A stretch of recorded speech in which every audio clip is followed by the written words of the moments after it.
C'est bien beau de faire de beaux clips, mais de l'autre côté, il faut associer ça à une bonne promotion. J'ai commencé la réalisation dans un cyber. Le réalisateur, c'est d'abord la tête, c'est Mhm. pas le matériel. Avec ce que tu as, tu peux faire quelque chose de lourd. Comment était le monde de la réalisation au Congo à ce moment-là? À cette époque-là, c'était un peu difficile, hein, parce que techniquement, comme je venais de dire tout à l'heure, il n'y avait pas assez de matériel. Donc, il fallait se démarquer avec sa tête, essayer de creuser et tout ça. Dan Scott, c'est pas moi qui fais tout. Il y a des clips que d'autres monteurs montent et moi, je supervise, en fait. Moi, je sais très bien que notre génération à nous, on est beaucoup dans tout ce qui est argent. Mais toi, ces jeunes-là, comment tu arrives à les gérer? Tu les payes? Est-ce que c'est du bénévolat? Je suis en train de travailler sur ma prise de parole en public Ok. pour pouvoir mettre des formations dessus, ce genre de trucs et tout ça. Et d'ailleurs, toi, qu'est-ce que tu en penses de la nouvelle génération? Je m'inspire un peu de tout. Je traîne beaucoup aussi sur les réseaux. Je regarde un peu les nouvelles techniques, comment ça se passe et tout. Jusqu'à présent, je continue à me former. J'aime toujours faire ce qui n'a jamais été fait au Congo. Tous ceux qui sont dans le label Bakongo Culture, tous les artistes, c'est sur eux que je texte D'accord, nouvelles idées, ce d'accord. genre de trucs et tout ça. En gros, j'ai carte blanche, je fais tout ce que je veux. En parlant de Télézoul, Mm, je sais que tu t'es lancé dans la production avec lui. mm. Après, malheureusement, les choses ne sont pas passées comme il se devait. C'est bien beau de faire de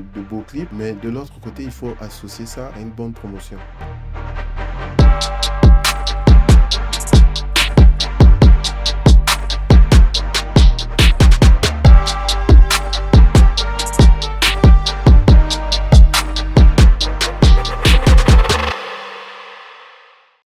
Bienvenue dans Contrôle, épisode très très spécial aujourd'hui. On reçoit pas un artiste ni un entrepreneur, mais souvent ceux qui sont dans l'ombre. Un réalisateur renommé, Dan Scott. Comment vas-tu, grand frère? Ça va très bien. Et toi? Oui, ça va, merci. Comment se passent les vacances? Je sais pas si tu es là pour les vacances Non, non, ou... non, je prends moi des vacances, hein. Là, je suis venu pour travailler Ok. parce que normalement, je devais, le voyage passé, quand je suis arrivé, ça devait être un peu plus lent parce que j'avais plusieurs tournages à faire et tout ça. Mais par rapport au passeport, donc j'étais obligé de repartir pour en faire un nouveau et pour revenir. Ok. Est-ce qu'on peut connaître l'artiste ou les artistes avec qui tu es venu bosser? Il y a Jessie Matador, il Ok. y a aussi Jam Marley, il y a Barry, et il y en a plusieurs d'autres comme ça.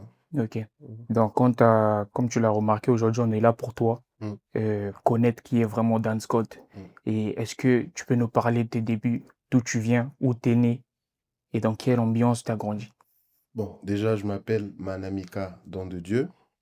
Je suis né à Brazzaville et j'ai commencé la réalisation à Pointe-Noire, précisément dans un cyber. En fait, en gros, j'avais pas d'ordinateur à la maison. Donc, ce que je faisais, c'était quoi? C'est que j'allais dans un cyber pour squatter. Donc, quand j'arrive là-bas, je travaillais bénévolement. Ok. Donc, ce que je faisais, c'était quoi? C'est que je recevais des clients, ce genre de trucs. Je me mettais devant la machine et je commençais parfois, il y a des moments où je profitais pour pirater un peu.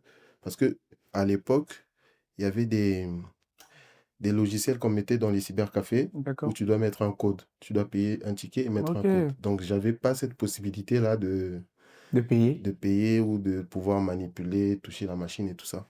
Mais j'arrivais quand même à contourner ça. Ok. Et c'est comme ça que j'ai eu à installer certains logiciels dans certains PC, malgré que ça avait 128 mémoires de RAM. Donc, c'était Mhm. pas assez évident. Ouais. J'ai quand même mis Premiere Pro dessus. Et je suivais beaucoup de tutos sur Internet et tout ça pour essayer de m'améliorer, apprendre comment ça se passe et tout. Et au fil du temps, bah, tu viens le deuxième jour, la machine, elle disparaît, elle est plus Mhm. là. On a remplacé d'autres. Parfois, on formate les machines, donc tu te retrouves un peu en galère.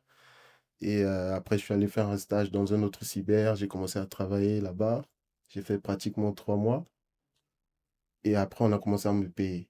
Au moment où j'ai reçu ma première paye, j'ai pris l'argent, j'ai mis dans un PC et je commençais maintenant à travailler à la maison.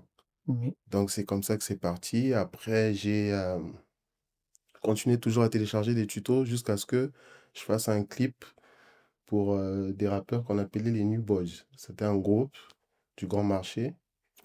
Donc c'était des amis avec qui on travaillait dans le cyber. Ok. Donc ils avaient besoin de faire un clip et Ok. du coup, ils ne trouvaient pas un réalisateur. Moi, Ok. je leur ai dit, Mais tout ben, juste avant de, excuse-moi, tout juste avant de continuer dans cette lancée-là, qu'est-ce qui t'a vraiment donné envie de te lancer dans la réalisation? bon, en fait, en gros, normalement, je devais pas être dans la réalisation, mais dans autre chose. J'aime beaucoup les jeux vidéo. Donc, je devais être concepteur, ce genre de truc. Moi, mon rêve à moi, c'est de partir au Japon. Ok. Essayer de voir un peu comment ça se passe et tout ça. C'est la destination du moment aussi, hein. Voilà, comme j'avais pas, on n'avait pas assez, les parents n'avaient pas assez de moyens, donc c'était pas possible. Donc, du coup, je me suis réfugié dans la réalisation. Comme c'est deux domaines un peu voisins, hein, D'accord. on retrouve un peu la même chose et tout ça. Donc, je me Et suis mis aussi, dans ça. déjà à cette époque-là, je pense que déjà les appareils c'était cher, Mm, Internet c'était compliqué. mm, Mais déjà, comment tu arrives à trouver les appareils pour faire des réalisations? mm. Ou comment tu arrives à avoir ce petit quelque chose là pour aller chercher sur, je sais pas, YouTube? Je sais pas s'il y avait autre chose avant Mm. pour, sur YouTube. Qu'est-ce qui te motive? Ou comment tu fais par rapport aux appareils? 2009, en 2009, il y avait déjà YouTube. C'est vrai que c'était encore un peu difficile par rapport à la connexion Internet, mais j'arrivais à télécharger des tutos. Et après, de l'autre côté, par rapport au matériel, bah, il y avait déjà des télévisions qui faisaient louer un peu le matériel et tout ça, mais c'était pas un matériel de qualité. À cette époque-là, même, je crois que les réflexes, c'était encore assez rare.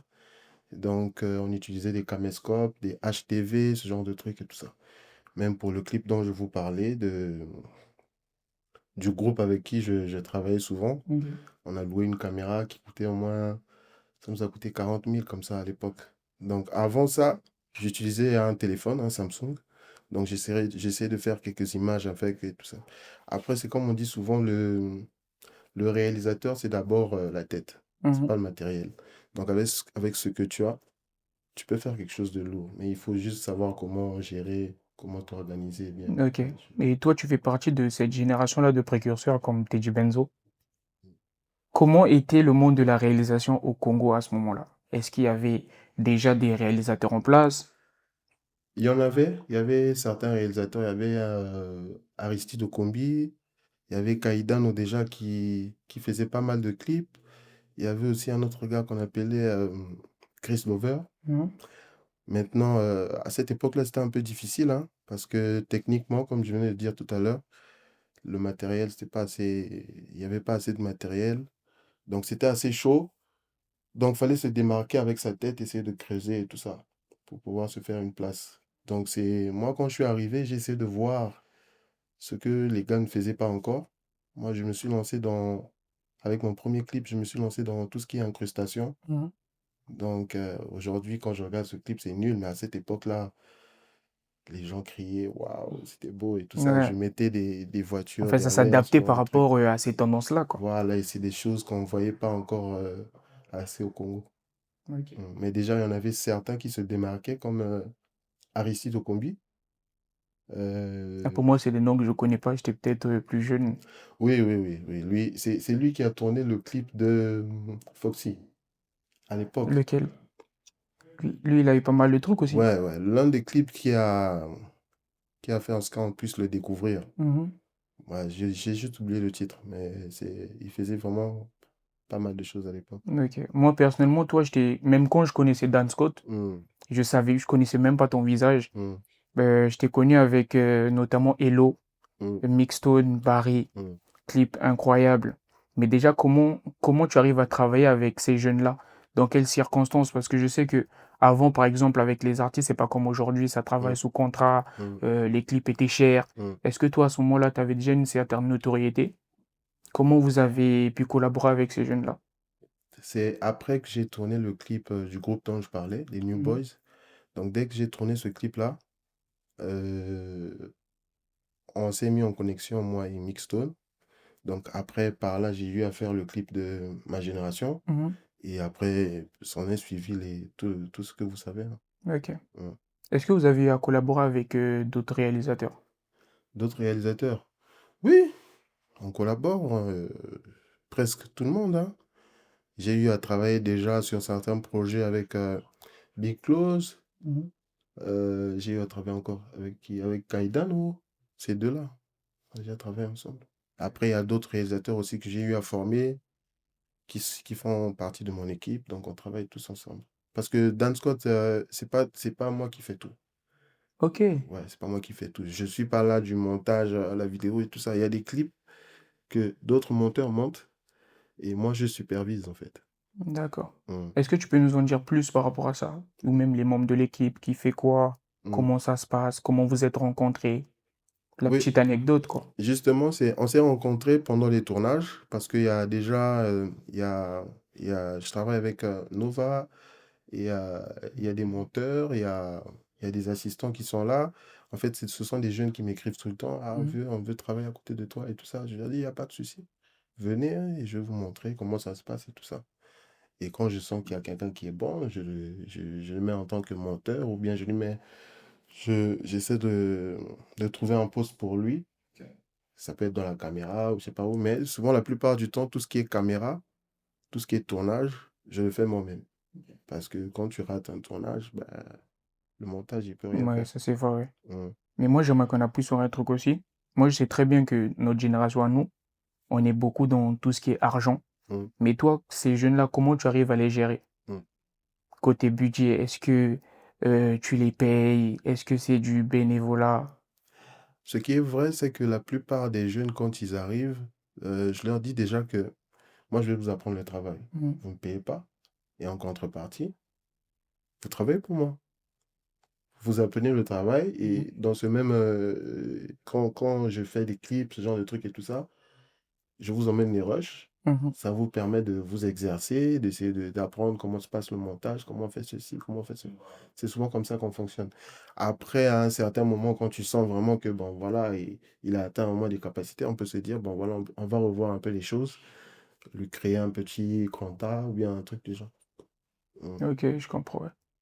Après, moi, je pense aussi, tu as eu à faire rêver toute une génération. mm, La nôtre, surtout moi, aujourd'hui, quand je rencontre certains réalisateurs qui sont au Congo, mm. bah, tu es la référence.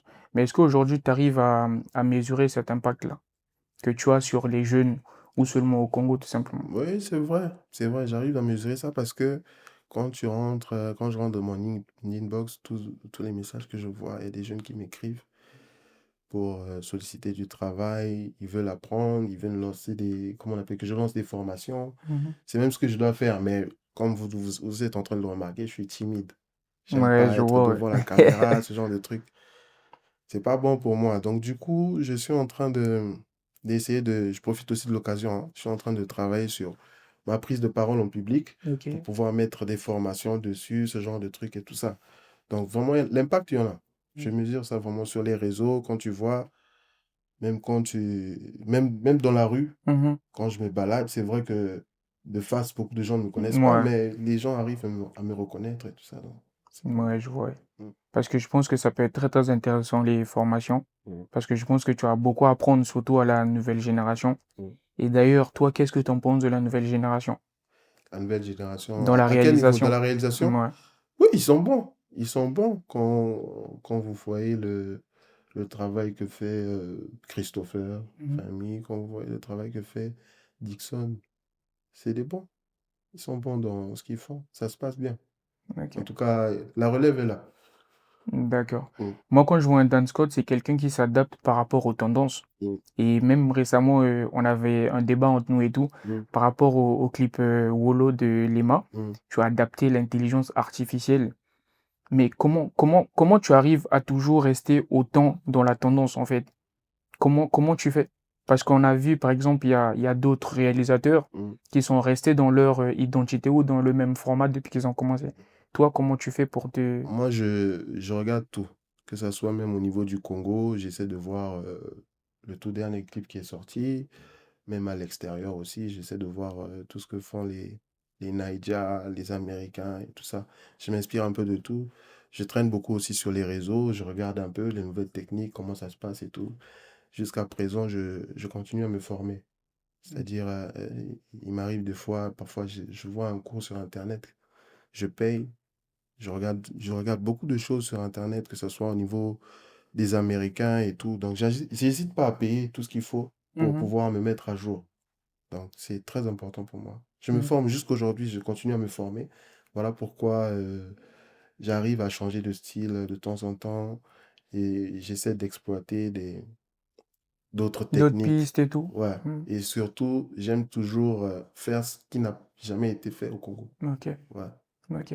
C'est Mais ça. ça, j'ai bien compris. Mais aujourd'hui, quand on parle de la réalisation, chaque réalisateur a sa direction artistique ou a sa propre patte à lui. Mhm. Toi, c'est quoi? C'est quoi ta patte? Aujourd'hui, moi, je vais regarder 3 clips de Dan Scott, je te connais pas. Mais quelle est la chose que je peux remarquer en premier, par exemple, pour toi, qui peut attirer mon attention par rapport à ta patte? Déjà, c'est la qualité d'image. Mmh. Il y a la créativité aussi. Parce que, par exemple, au niveau de l'Afrique, il y a un réalisateur que j'aimais beaucoup, même s'il n'est plus trop en activité ces derniers temps. Il s'appelle Clarence Peter. Ouais, je sais pas si tu connais. Non, je connais pas. Tu connais pas? Non, Mais tu es dans la musique, tu non, dois je connais connaître ce pas. nom-là. Non, je connais Toi, pas. tu C'est qui? connais, Si tu peux m'en dire un peu plus? toi, tu connais TG Omori. Tu connais Tes gens, Omori? ouais, lui, je connais, ouais. Bon, en fait, Clarence Peter, c'est comme un peu le Chris Makari du Nigeria. Ok. Tu vois, c'est une Ok. légende qui a fait beaucoup de choses au niveau du Nigeria et tout ça. Il a même eu à signer des artistes. Mais quand tu regardes ses clips, chaque clip, c'est toujours une nouvelle technique, c'est des nouvelles décorations, c'est une direction artistique assez folle Mhm. et c'est souvent des gros budgets. Donc moi, je vais surtout sur cette vision-là. C'est vrai que Ok. chez nous, au Congo, c'est un peu chaud parce que les artistes n'ont pas toujours le budget. Donc on essaie de faire avec les moyens de bord. C'est-à-dire, j'essaie de faire, de créer des concepts qui vont pas coûter trop cher à l'artiste, mais quand tu regardes quand même, ça te dit, bah, waouh, comment ils ont fait ça et tout. Mhm. Voilà, donc c'est un peu ça. Ok, d'accord. Mais juste pour appuyer ce que tu as dit, aujourd'hui, toi, tu travailles à l'international. Mm. Mais quelle est la différence que tu ressens entre là-bas et au Congo? Bon, au niveau de l'international et au Congo, ce qui est vrai, c'est que, après, ça dépend. Ça dépend de qui, avec qui tu travailles, par exemple, au niveau d'ici. Si c'est toujours les mêmes Congolais qui ont quitté le Congo, là, qui sont venus ici, Ok. c'est toujours pareil, ça change pas. Mais si ce sont des artistes d'ici, par exemple, je peux citer comme Jessie Matador, avec Mm. qui j'ai eu à travailler, c'est un peu plus différent. Tu as des storyboards, il y a un script que tu dois détailler, il y a plusieurs étapes, c'est-à-dire il y a une grosse pré-production à faire avant d'arriver à la production, c'est-à-dire au tournage. Donc déjà, il faut préparer ça, ce qui se fait pas souvent au Congo, parce que déjà, les budgets, c'est assez chaud. Donc, l'artiste n'a pas les moyens peut-être pour trouver quelqu'un qui va t'écrire, comment dessiner un storyboard. Mhm. Surtout, en fait, chez nous, surtout la pré-production, elle est parfois bâclée. Voilà, on peut se voir aujourd'hui avec un artiste, on se dit, bon, voilà, il y a, je lui montre un peu des images, des concepts que j'ai eu à faire, par exemple, sur intelligence artificielle, pour qu'il se projette un peu par rapport au décor et tout. Et après, souvent, on se lance directement comme ça. Mais or qu'ici, c'est parfois l'artiste, tu ne causes pas directement avec l'artiste, c'est tout un label, il doit voir un peu ce que tu fais et tout Si. ça. Donc, il y a plusieurs différences à ce niveau-là. C'est Ok, surtout ça. ok. Mm. Aussi, tu t'es lancé dans le cinéma avec Trouble, Mhm. c'est bien ça? Oui, Est-ce oui, que avec Trouble. t'es grave attaché au cinéma ou c'était juste un projet que t'as fait à la hâte? Non, ben, je voulais me lancer dans le cinéma depuis un moment, mais après, je trouvais pas la bonne idée. Après, c'est en écoutant une chanson de Sosé, il y a un clip qu'on devait tourner, Go dans l'eau. J'avais proposé cette idée-là, le film Trouble. En fait, en gros, c'était un petit scénario de clip que je Ok, voulais faire sur le truc de Sosé. ok. Vu que je crois que c'était le moyen, comment on appelle, le budget qui répondait pas.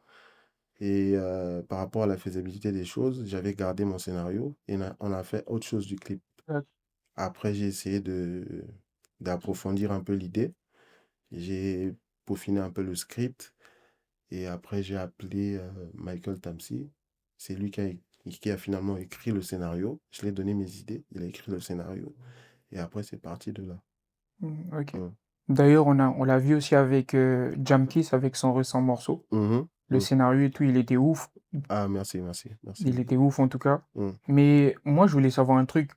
Moi, je sais que ça, ce sont des choses en fait, le public congolais ou les artistes congolais sont pas habitués à faire. Mm. Mais quand tu leur proposes ce genre d'idée, comment ils réagissent? Ben, en fait, pour tout te dire, quand, euh, quand tu vois par exemple l'artiste Jamkiss, en fait, tous ceux qui sont dans le label Bakongo Culture, Ok. tu connais, non, le Bien label? sûr, je connais, oui. Voilà. Le label appartient à un de mes collaborateurs, il s'appelle Noise. Donc, Jamkis, Lema, Zuko, tous les artistes du label sont comme mes cobayes en fait. Ok. Quand je dis cobayes, c'est sur eux que je texte D'accord. nouvelles idées, ce D'accord. genre de trucs et tout ça. Parce que, Donc, ils n'ont pas de...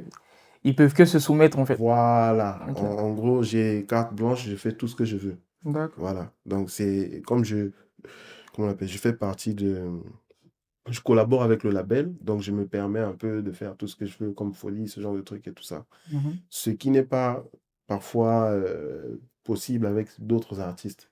Parce Tu le fais qu'après, avec eux, du coup. ouais, parce qu'après, avec d'autres, quand tu lui proposes une idée, que non, voilà, il y aura une fille qui va te taper, on va te tirer comme ça au sol et tout, il va te dire non, mais c'est quoi ça?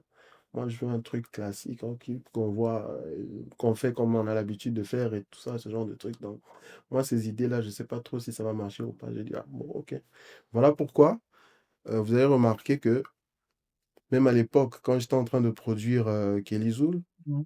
les gens disaient souvent que non, mais les clips de ces petits, il fait bien. Et les clips des autres, il fait pas bien. Mais les autres artistes, là, quand tu leur proposes des idées, ils veulent pas. Ils veulent aller sur du classique, sur ce qui se fait souvent. C'est ce qui est déjà vu. Donc, quand tu veux ramener du cinéma dans le clip, parfois ils se disent non, c'est pas possible, je pense pas que j'ai pas assez de moyens. Et puis moi, je veux pas me compliquer les choses et tout ça. Donc, allons sur ça. J'ai dit, ah bon, ok, j'ai pas le choix. Ok. D'ailleurs, en parlant de Kelly Zoul, Mm, je sais que tu t'es lancé dans la production avec lui, mm. mais pourquoi juste lui alors que il y avait d'autres artistes et tu avais déjà collaboré avec d'autres Ben, artistes? déjà parce que je le trouvais talentueux. Et puis, par rapport à quand j'écoutais ses sons, j'étais toujours très étonné que ce soit un Congolais qui chante comme ça. Mhm. Donc, je me suis dit, ben, parce que la production, elle n'est pas facile, hein. Avant de te lancer, tu dois être sûr de ce que tu vas faire avec cet artiste. Et il faut aimer cet artiste-là. Mhm. Donc, c'est vraiment lui, je m'étais dit, ben, lui là, il correspond vraiment à ce que moi je recherche. Donc, je pouvais me lancer avec lui. Donc, on est parti de là. Ok. Mm, Après, malheureusement, les choses ne se sont pas passées mm, comme il se devait et je mm, pense que c'est un moment opportun aussi pour toi mm, de nous raconter les faits. mm. Comme ça, ceux qui vont voir aussi, ils vont pas écouter ce qui se dit à gauche ou à droite. Mm. Ils auront les faits de Dan Scott. Par contre, ça, je veux pas trop en parler parce qu'après, c'est une histoire qui est déjà passée. Je veux pas revenir dessus parce que sinon, après, ça va encore créer des polémiques. Les gens vont dire pourquoi tu as dit Après, ceci et pas puis aller ça. dans les détails, mais Ouais. dire les grandes lignes, quoi. Mm, Parce qu'aujourd'hui, les gens, je pense ils te voient autrement par rapport à ce qui s'est passé. mm, Après, nous, ta version, on la connaît pas. mm. Donc, je pense que ce serait mieux aussi pour toi de même pas aller dans les détails, mais de dire les grandes lignes, quoi. C'est quand même ton image qui est en jeu aussi. Non, je préfère pas. Je préfère rester tranquille dans mon coin Ok. parce que on en a parlé longtemps avec l'artiste et sa nouvelle équipe. Je préfère pas revenir là-dessus. C'est mieux. Excusez-moi. D'accord, il n'y Mm, a pas de souci, hein. Bah, pour continuer, du coup, j'allais dire, qu'est-ce qui te motive encore aujourd'hui à être plus créatif? Parce que je pense que aujourd'hui, Dan Scott, il n'a plus besoin de faire des trucs de fou pour se faire connaître, il est déjà connu. Mais qu'est-ce qui te motive encore d'être plus créatif, aller chercher de gauche à droite, de ramener toujours de nouvelles idées? Ce qui est vrai de base, quand je fais ce travail-là, déjà à mes débuts, c'est une passion. Mhm. C'est pas vraiment. Moi, même celui qui m'a dit que je peux gagner de l'argent dessus, c'est, comment on appelle, Franck Marwell, ce que je salue. Sinon, à l'époque, moi, quand j'ai commencé, je travaille, j'essaie de me donner à fond, je pensais pas à l'argent. Donc, ce qui fait à ce que, même jusqu'à aujourd'hui, si tu m'emmènes une chanson, par exemple, tu me dis, j'ai envie de la tourner et tout, je vais écouter la chanson, j'écoute. Si vraiment la chanson, si j'aime beaucoup la chanson, je peux même te dire que non, quand on tourne le clip gratuitement, tu me donnes rien, tu vois. Donc en gros, c'est d'abord la passion, c'est pas l'argent parce que si c'était l'argent, je pense que je serais passé à autre chose. Avec les réalités du pays et tout ça, c'est pas toujours évident de persévérer, d'être toujours là quand tu es dans ce domaine-là. C'est pas facile. Donc en gros, c'est juste la passion. C'est ce que j'aime faire, je me retrouve bien dedans et j'ai eu cette grâce-là de faire un travail qui me passionnent, que j'aime beaucoup. Mhm. Parce qu'il y en a d'autres qui sont dans des domaines qu'ils n'aiment pas, mais ils sont obligés parce qu'ils savent qu'à la fin du mois, ils doivent payer le loyer, ce genre de truc. Ok. Ouais. Je voulais bien que tu nous parles aussi du concept Mukachi. C'est quoi Mukachi Tour? Moukati Tour. Mukachi Tour. En fait, déjà, Moukati, c'est un surnom qu'on m'avait donné dans le quartier où je vivais à Pointe-Noire à l'époque. Donc, Moukati, en fait, c'est dans le sens où tout ce que je fais est toujours dedans, c'est-à-dire ça réussit toujours. Mhm. Donc, il y a ça. Et puis, Moukati Tour. Tour, c'est dans le cadre du voyage et surtout sur le fait que je mélange le vlog. En fait, je partage une partie de ma vie en tant que réalisateur et le fait que je voyage un peu dans certains pays pour aller tourner, aller de gauche à droite et tout ça. Donc, du coup, ça donne cette idée-là, Moukati Tour. Et c'est pour essayer de partager aussi mes connaissances. Par exemple, si j'utilise une technique, comme par exemple dans le clip de Titan et Bioman, Mhm. il y a des gens qui se posaient la question, mais comment j'avais fait la, la scène où on voyait la caméra entrer dans le véhicule et tout ça. Donc, c'est surtout par rapport à ça que j'ai eu à créer ce vlog-là pour essayer d'expliquer aux gens comment ça se passe, Le le processus, processus, quoi. ce genre de trucs et tout ça. Ouais, c'est ça. Ok, d'accord. Mm, Bah, ça, c'est hyper intéressant déjà. On mm, en a parlé tout à l'heure. On en a parlé. Mais aujourd'hui, si tu aimerais donner un conseil à tous ces jeunes-là qui veulent être dans la réalisation. mm. Ce que je leur dirais, c'est parce qu'aujourd'hui, la plupart des jeunes, ils pensent trop à l'argent. Alors, c'est pas bon. L'argent, ça va venir. Ce à quoi donc vous devez penser d'abord, c'est euh, aimer d'abord le travail, être curieux, vous former surtout, parce qu'aujourd'hui, il y a Internet, il y a TikTok, aujourd'hui, il y a certaines personnes même qui sont pas du domaine de la vidéo, mais qui sont en train de faire des petits montages, ce genre de trucs et tout ça. Surtout avec la venue de TikTok, là, j'en vois beaucoup qui font pas mal de trucs sur CapCut et tout ça. Donc, ce que je dirais aux jeunes, c'est de se former d'abord et l'argent viendra après. D'être curieux, de découvrir de nouvelles techniques et de pouvoir voir comment, si par exemple, ils veulent devenir des réalisateurs de clips, c'est de commencer déjà par montrer leur travail sur les réseaux, beaucoup communiquer et proposer à certains artistes des clips gratuits. Comme ça leur permet de s'exercer, de pouvoir progresser pour que dans peut-être 2 ou 3 ans, qu'on puisse les connaître et puis qu'ils puissent gagner des sous. Ok. Mm. Mais du coup, moi, ça, c'est une question personnelle que j'aimerais te poser. Est-ce que un joli clip, il fait tout? C'est-à-dire pour un artiste. Est-ce que aujourd'hui, moi, en tant qu'artiste, Mm. on ne me connaît pas, Mhm. ou même on me connaît? Mm. Est-ce que si je viens chez Dan Scott et que je tourne une bête de vidéo, Mm. est-ce que ça suffit pour que pour que la vidéo elle soit vue? Maintenant, moi, je vais te poser une question. Quand tu vois, Ça, c'est typiquement congolais, ça. quand tu vois le clip Hello Koyo de Fali, Mhm. est-ce qu'il est beau? Non. Mais, Il est basique en vrai. ouais, mais ça a eu du succès, hein. Mhm. Donc, quand tu me poses cette question-là, il y a un artiste qui me vient déjà à l'image. Mais moi, je sais, j'ai Ouais, deviné déjà c'est qui. ouais. Donc, en gros, ce que je peux dire par là, c'est bon. C'est quoi? C'est bien beau. C'est bien beau de faire de beaux clips, mais de l'autre côté, il faut associer ça à une bonne promotion. Donc, c'est comme j'ai dit une fois, on était en train de faire ce débat-là sur TikTok. Vous pouvez ramener même, je vais prendre un exemple comme ça, vous pouvez ramener Rihanna au Congo. Moi, par exemple, je ramène Rihanna au Congo. Si je garde l'info pour moi, personne ne sait. Si elle doit remplir, comment on appelle, elle doit jouer dans un stade, le stade-là ne sera pas plein, tout simplement parce qu'il n'y a pas la communication qui suit. Mhm. Donc, ça passe par la télé, sur les réseaux, les gens ne savent pas. Donc, du coup, elle passera inaperçue. Donc, peu importe combien tu dépenses, si c'est des milliards même sur un clip, s'il n'est pas assez promotionné, s'il n'y a pas une bonne com derrière, ben, il passera inaperçu. Donc, un Ouais, beau ça c'est clip, vrai, ouais. un beau clip sans promotion, ça sert à rien. Ok, merci Mm. pour ta réponse en tout cas. En tout cas, ça c'est une dernière question. Je voulais pas commencer par ça, je voulais terminer par. Mm. Et pourquoi Dan Scott? Pourquoi Dan Scott?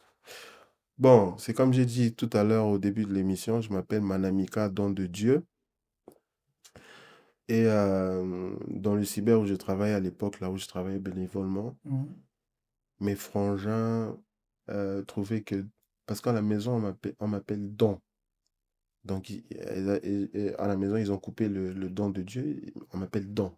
Maintenant, mes frangins trouvaient que Don n'avait pas de sens. Donc, du coup, ils ont remplacé le O par le A. Après, il y a une série qui passait à la télé qu'on appelait les frères Scott. Le Voilà, fameux classique, j'étais sûr. voilà.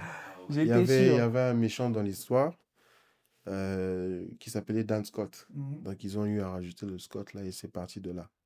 Même si en ce net moment, j'ai un peu envie de changer ça parce que quand tu tapes par exemple sur Internet Dan Scott, ça te sort d'abord le gars de la Mhm. série et après, moi, je viens. Ok. Donc, je sais pas comment changer ça. Si vous avez des idées aussi à me proposer, ça peut faire On verra bien. On verra bien dans les commentaires. l'affaire. On verra bien. Mm. Donc toi, tu es méchant dans la réalisation, quoi. Bon, Non, méchant comme en lui tout cas était méchant dans la série. Toi, tu es méchant en tout méchant dans la cas réalisation. dans le bon sens. Pourquoi? Parce que je laisse pas le temps. Je suis toujours là, peu importe les générations. Ok. Voilà pourquoi on me surnomme aussi le baobab et puis plein d'autres noms. Ok. Ouais. En tout cas, grand frère, merci à toi d'être venu. En Ça tout fait cas, énormément plaisir. c'est moi qui te dis merci parce que je suis quand même venu à 2 heures du temps de retard, hein. C'est quand même énorme. Je voulais pas le Euh, dire. Je voulais pas le dire. Je voulais pas le Non, dire. mais après, c'est pas de ma faute. Il y avait quelqu'un qui devait me ramener ici, mais le gars, Ah, il m'a ça, c'est fait la faux France. bond. Bonjour, la France. Et puis, de l'autre côté aussi, j'ai eu à prendre le métro. J'ai confondu les lignes. Je me suis retrouvé ailleurs, donc il fallait que je remonte. J'avais pas de connexion Internet, donc c'était chaud.